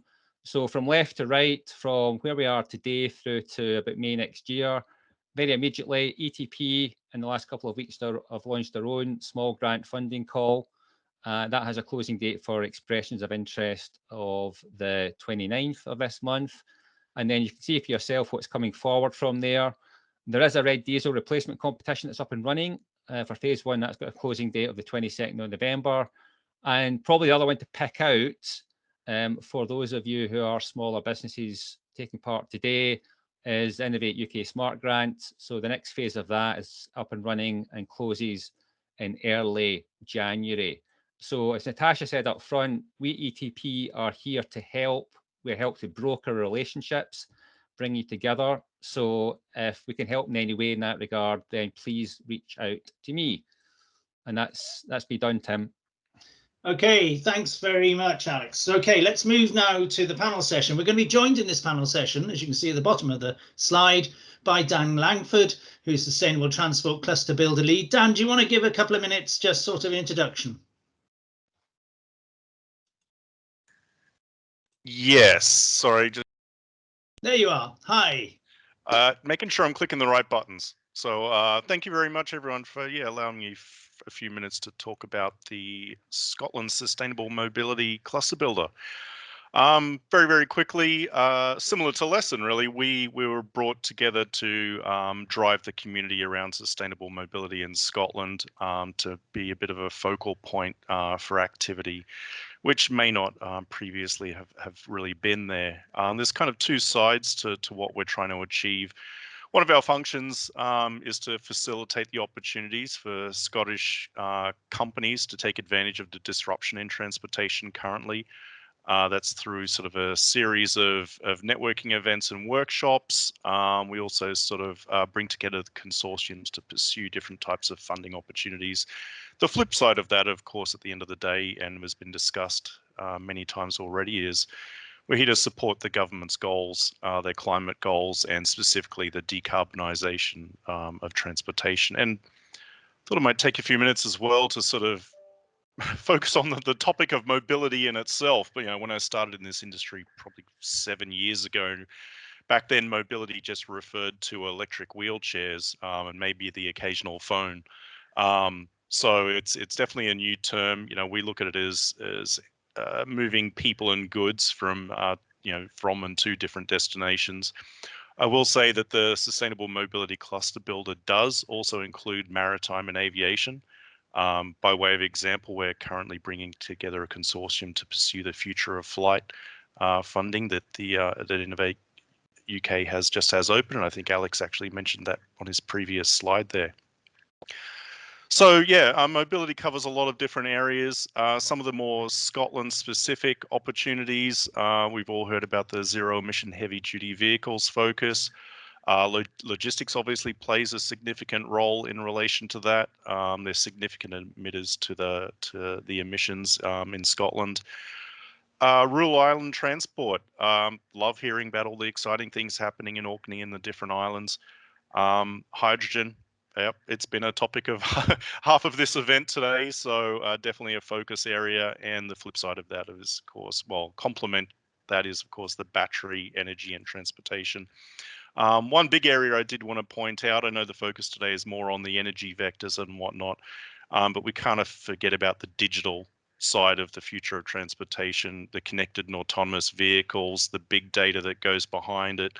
And I think our speaker from the south of Scotland just before was talking about, it's all the numbers at the end of the day that helps justify these things and, measure where we can have the most impact and measure how successful we are at making that impact. So from a Scotland's perspective, I see that as still a fairly significant opportunity. We do have a lot of capability around localization services, AI and machine learning. We have a lot of capability, and primarily based out of the oil and gas industry, we have a lot of capability in robotics.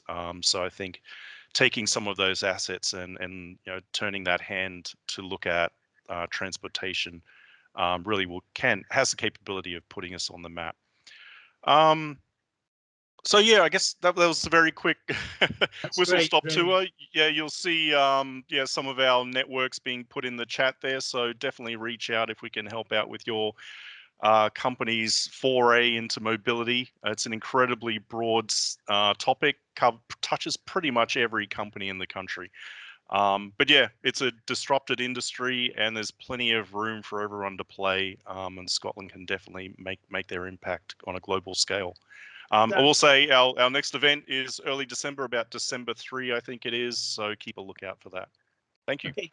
Dan, thank you so much for that. And I was going to say that Catherine's doing a great job putting some stuff into the chat about the Sustainable Mobility Cluster Builder.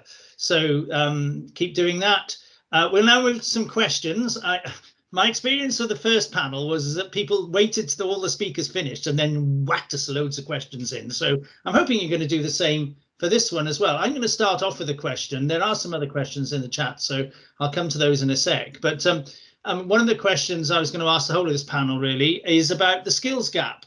We talked about it in the last panel just at the very end, but actually, you know, do you perceive that there's a big skills gap in this zero emission mobility sector? And by the way, yes, you're right about the word mobility, and I reckon most of the public out there, Dan, most probably still think of mobility as being wheelchairs, but there you are. I mean, I know if I talked to my grandmother, she'd most probably have said the same, but actually I can't talk to her anymore because she's not here. Anyway, never mind. So right, so let's move on quickly. So the first question I was going to ask then is about the skills gap and what people think, and how can we, is there a skills gap and how can it be addressed? And actually, shall I just ask you, Stuart, to first answer that one? Yeah, sure. So where we began with this actually was, again, the focus on the heavy duty vehicle market because of the size of the emissions and the different plethora that you saw in Alex's presentation of the different types of vehicles. What we've done in the past year is we've actually done a study in terms of the skills gaps in the heavy duty vehicle market. And quite often it comes back to, well, among other things, handling new powertrains is quite problematic. But also one of the interesting findings that we've had recently is the fact that the blue light services actually need a lot more training at the moment, because as the vehicles start to come onto the market, they need to be able to understand how to deal with potential fires or accidents and those types of scenes. So that report will be published hopefully in the next month, and will be available to all from Transport Scotland.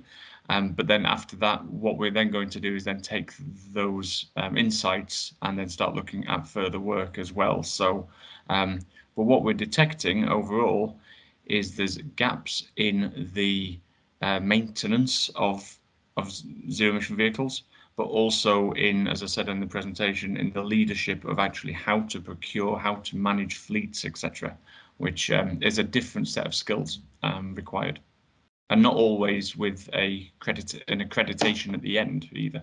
So there's different types of gaps.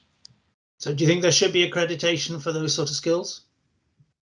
To be honest, I don't think it's my position to say. I'm not an expert in in how to do that. As long as the market works and if people find that useful, then I think it's up to them to decide what they want. Just to keep the standards. I was thinking that's really okay. Whether accreditation does that or not is a different question. Okay, so do you want to answer that question as well, Dan, about skills? Have you got any thoughts on that? Yeah, I mean, I guess I'm familiar with the report Stuart's referring to, but you know, the skills gap is becomes a lot more pervasive as these technologies advance, and I've seen this before in my work in automation of vehicles. But you know, you've got to think about the insurance and the financing side of things, and you know, especially when you talk about retrofitting vehicles, you know, how does that impact the lease, and where are the people that understand what that impact is, and then you can come through to crash repairers. You know, there's you know, what do they do with these new vehicles that are coming in? How do these new sensors and new drivetrains and fuel systems, you know, can they even touch them right now? Or does it have to go back to the manufacturer or the retrofitter? So yeah, there's a lot of questions there, but I mean, I see all that as it's all opportunity. It is opportunity, but it's also a way of damaging the reputation of the industry going forward, isn't it? If you want to get more and more consumers and customers. I think the other thing is understanding the timing So when you look at the trajectories for when vehicles are meant to come on the road, recognizing you need people trained in order to run them, but before that you need the trainers to actually hit in the first place. So we're just working backwards. We're recognizing that, especially on hydrogen, we really need to be training now, training the trainers now before we even get to the point of a further scale up further down the line. Thanks, Stuart. Thank you. Thank you, Claire, for answering the question that was brought up, but you've answered that in the chat, so that's excellent. Thank you. Nigel, can you come back on screen a sec? Nigel Holmes, because there's a question in the chat which I'd quite like to bring you into the discussion on that, which is it sort of relates, I suppose it can relate across the two panels, which is what is Scotland's strategy for hydrogen fuel cell and battery cell production? Is there support that we could contact? Now, there's been some funding support messages given by Alex, and there's been some extra ones put in the chat. So thank you very much for everybody's been doing that. So Nigel, have you had a chance to consider that question? Well, all of the activities around support for manufacturing tend to be coordinated with Scottish Enterprise, and depending on where the interest comes from, then occasionally we see the team from Scottish Development International involved in that as well, recognising that in many cases, you know, the skills and the established manufacturing is not yet in Scotland, and it's a question of finding ways of actually bringing that in. So in some cases you could start to scale things up from small, you know, sort of scale, but in many cases it's about finding the partnerships, the manufacturers who can see the opportunities linked to the deployment of hydrogen fuel cells, electrolyzers in Scotland, and look to actually establish their manufacturing capabilities to support that demand. Thanks, Nigel. Does anybody else from this panel have any comments about that particular question in relation to hydrogen transport, for instance? No? Okay, let's move on. I've got another question. By the way, as Patrick has said in the chat, there's time for a few final questions. If you've got any, please put them in the chat now, because we'll be switching on to, in about 2 or 3 minutes, we'll be switching on to the final comments for the session. Thank you very much. So another question for me for this panel is, in terms of carbon emissions in transport, should there be more focus on lighter vehicles? And does this mean that electric vehicle batteries and the EV infrastructure is where most investment needs to be directed? Now, I mean, that's not forsaking the fact that we're most probably having a hydrogen infrastructure as well, but at the moment, priority seems to be given to EV. So I'm going to ask, actually, do you want to go first on this one, Dan? And anybody else would want to come on screen if you want to answer that question. Yeah, I'll come back to you as well. Nigel, thank you. Dan, do you want to go first? If I've understood the question, I mean, you'll see a lot of the investment, both UK and a Scottish scale, is sort of focusing more on the higher impact aspects of transportation, I guess. And I mean, that kind of makes sense, because when you start looking at the smaller vehicles, the small common vehicles that we drive around every day, there's a lot more of them, and it's going to take a lot more time and investment to do those conversions and get the technologies into those vehicles. So yeah. I mean, I guess I'm saying, yeah, right now the focus is on those higher impact vehicles. Okay, thanks. For good reason. No, sure, absolutely. Okay. Could I maybe come in there as well, if that's okay? Yeah, absolutely, Claire, come on.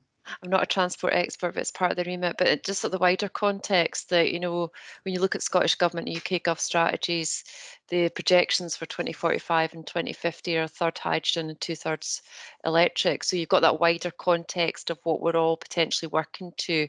So, that might translate down into the transport. Obviously, the electrical side is more advanced and easier now, but then that's given us time and space to develop the hydrogen solutions. You're starting to see that come through with the, the hydrogen buses, but then it's got to all be tied in, because if you've got hydrogen transport, then you need the infrastructure in place, you need the fuel source in place. Obviously the hydrogen train's getting tested out now, so you're starting to see that come out. So while hydrogen's probably behind the field at the moment, you know, things are starting to ramp up. And on this wider aspect in terms of the heavier duty and agriculture vehicles, again, you're starting to see some sort of real progress. You know, JCB are doing a lot of trials in various items, and I think COPs could be super interesting, because that's when a lot of these research rooms are going to start to showcase what they've been working on over the past, I don't know how many years. So I think this could be quite a watershed time to get a better understanding where we are. But I certainly think, you know, hydrogen's behind, but it will catch up. And certainly that wider 2045, 2050 agenda is probably giving us some sort of parameters of where we're working to. Okay, Nigel, you most likely got comments on that, so you go first now. So, Tim, it's coming back to the question about the size of the vehicles, and I think actually people always, you know, are looking at the heavy vehicles, the HGVs, as being the growth area, but you know, it's not just about the size; it's about what you do with it. And the point I would make is actually there are some classes of vehicles that I think could be really interesting going forward in the next couple of years, and one of those is vans. You know, and you know, the one that really got my interest recently was Vauxhall's Vivaro, and they announced that they've got a fuel cell version of the Vivaro coming out in Europe this year or early next, and that'll be followed about, you know, a year, 18 months later by the UK version. Why does that matter? Well, I think if you just look at the number of white vans driving around at the moment, they are, you know, one of the big growth areas of transport. In fact, a big growth area of transport emissions. A lot of those are in urban deliveries. So there's not just a carbon, but there's an air quality impact associated with that. And this is where there could be some really good benefits. Why? Because essentially it allows the user to take a van and to deploy it very much in the same way as they've been using a petrol. Well, actually, it's all diesel vans, isn't it? Where they've been using a diesel van in terms of the range, the refuelability, the actual operational aspects. And it's the operational aspects which actually the experience from Aberdeen with the buses has shown that is the real factor that is getting bus companies interested in using hydrogen fuel cell buses.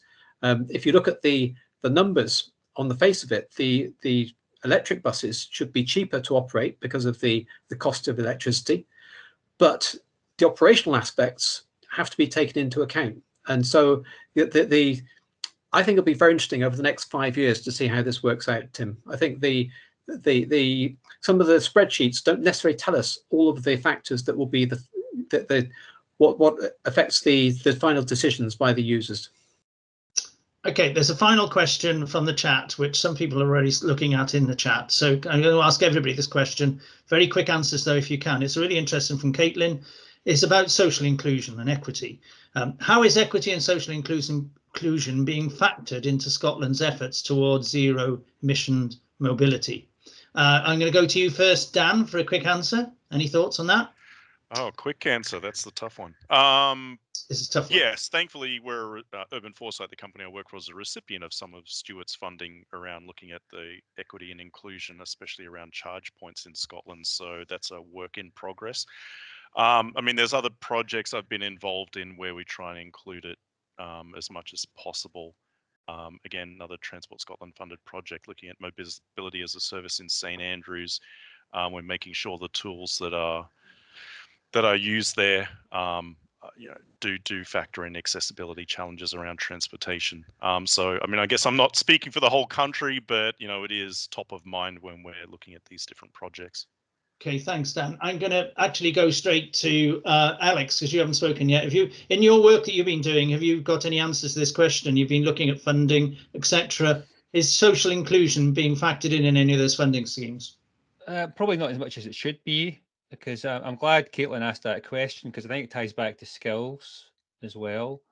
On the basis of when we're thinking about skills development in the future, we have to make sure that the people ultimately who are the beneficiary of the skills development programs are able to access those skill development programs wherever they happen to be, whatever background they happen to be from. Because I think we all recognise, bringing this back down to a local level, that ultimately success is going to be skilling people in communities. And the more we can do to develop programs that train up people from lots of different backgrounds to provide the support, the maintenance of the vehicles as they sort of transition from fossil fuels to hydrogen or electric, then the better off we're going to be. So I think there's definitely more scope there, and perhaps that's somewhere where Lesson can come in as a community.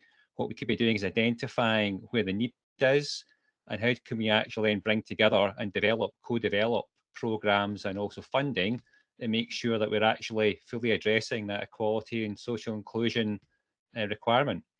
Okay, and as 30 seconds seems to be too much of an estimate for me. Let's Transport Scotland. Stuart, you got an answer to that question? Any thoughts from you quickly about equity and social inclusion being factored in?